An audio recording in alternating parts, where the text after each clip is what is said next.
Let's now start with the latest headlines in the state Supreme Court race. We know that both candidates have agreed to one and only televised debate, which will be co-hosted by the State Bar, Wiz Politics, and WISC TV. It will be held here in Madison on March 21st. So why is this newsworthy? Well, there's only one debate, but we've seen this trend in the midterms. There was only one governor's debate. There was two debates for the Senate contest. And in theory, for the Janet Protasiewicz campaign, does she really need to do these debates? She's got money on her side. She's getting her messaging across. And typically, it's the one that is behind in the polls that wants to have more debates to get that message across to voters. As somebody who watches a lot of debates, who participates in them, moderates them, I hate to say it, but people don't really watch them. And the value is now about whether there's a gaffe that goes viral from a debate. More than you building yourself up is can you be torn down because of what you said. Looking back at the trends in 2018, there were 3 debates for Supreme Court, 2 in 2019. 1 in 20 of that was cut short by COVID. And here you have a situation where Protasiewicz is spending way more on TV than Kelly is. Kelly is underfunded compared to her. He has outside help that's helping it level the playing field, but he wants the opportunity to be on stage with her, go toe-to-toe on these things, and maybe cause her to say something that she doesn't want to say, or that goes viral. For Protasiewicz, why risk it? Why do more than one debate? That's probably what you're seeing going in this discussion. And it really, as I watch this debate, what are they going to say it's different or new or unique? That's our challenge, right? Right, yeah. How do we get them off message? But we can tell the message, the issues are going to be about abortion, defending the Constitution, you know, thumb on the scale, crime, those kinds of things. But I'm just watching, is there that moment that goes viral that really changes the trajectory of the race? Unlikely, but possible. Right, we will both be on the panel for that March 21st debate. And also, you know, for voters, people who want to watch them, and then there's people who, you know, sadly just don't care.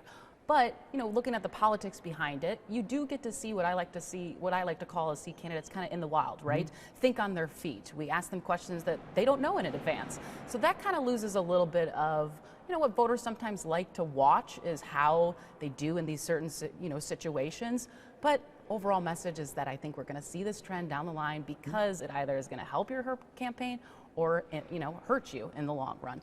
Now let's just talk about big surprise, more and more money is funneling into this race. JR, by your count, we are now up to $24 million. We know this is shattering records across the nation and state. Now, there's also messaging that we're seeing with this money being spent. The big one we're not seeing is a pro-Kelly campaign. We're seeing anti-Protasiewicz, for Protasiewicz, and anti-Kelly. What I'm noticing is the conservative side has kind of woken up and gotten organized and is spending in this race, but it's not spending as efficiently. And what I mean by that is most of the TV ads are being paid for by the Protasiewicz campaign. Looking at how ads are purchased, candidates get a better rate than outside groups. It's the way it is across the board. So her dollar goes farther. So looking at the spending in the current kind of 2-week window, she's being outspent on TV, but she's getting more gross ratings points, basically how often you see an ad.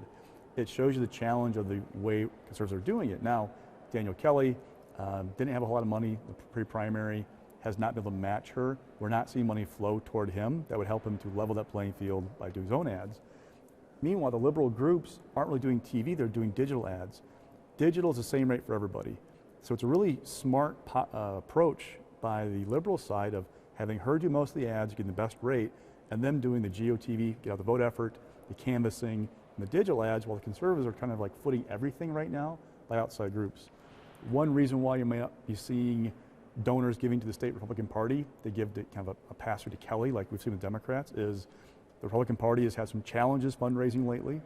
And 2, Kelly wants this race to be about defending the Constitution, which I get, I understand that point of view. It doesn't really excite voters the way abortion does.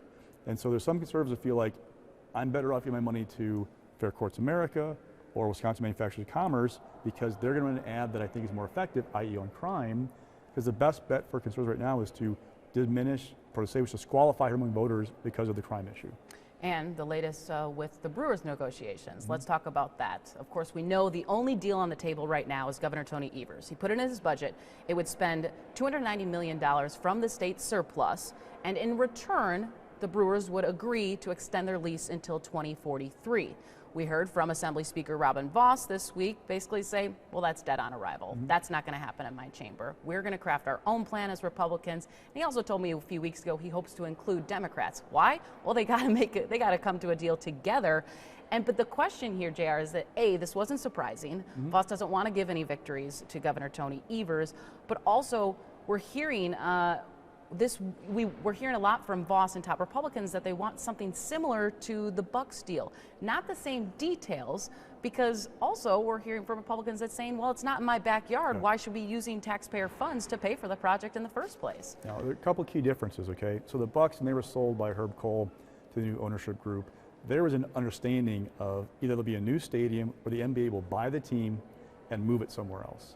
You also had the Bradley Center, which was built with private money, was kind of being run by a state-sanctioned body, but it wasn't really a state-owned facility. American Family Field was built with sales tax dollars largely, and two, the stadium district that was created to oversee it has an ownership stake in it, and on top of that has a contract saying you have to do upkeep.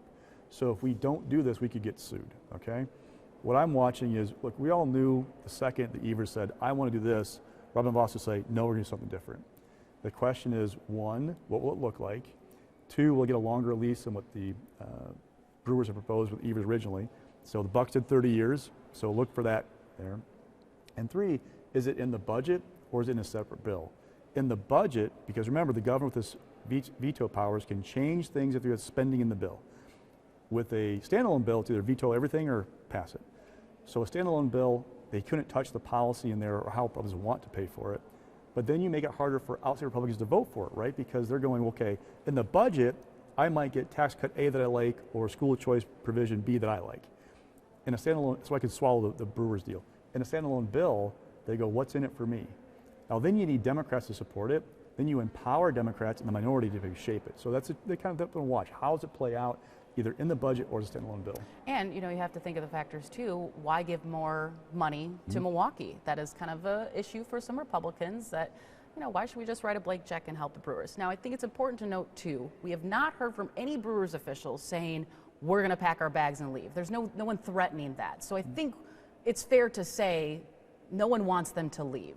There's going to be some deal.